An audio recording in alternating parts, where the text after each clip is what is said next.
म चाहिँ होस्टेल बस्छु नि त अनि कहिले चाहिँ दिदी घर जान्छु कि दिदी घर जाँदाखेरि म आफै बनाउँछु। मलाई चाहिँ आफैले बनाएको मनपर्छ क्या प्रायः। आज चाहिँ छुट्टै छ मेरो भान्सामा, सधैँ करेन्ट खाने होइन, कति करेन्ट खानु भनेर मैले चाहिँ वाइ चाउचाउ बनाएको के। अनि आफै भिडियो बनाइरहेको थिएँ।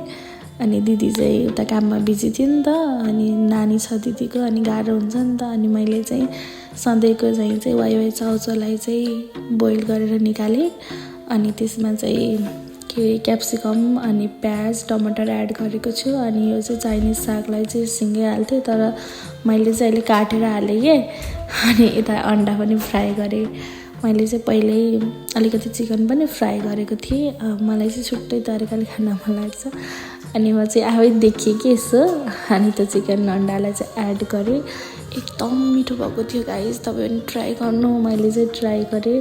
अहिले चाहिँ खाइसकेपछि भिडियो हेर्दैछु, फेरि मुख रसाइरहेको छ मेरो। By guys.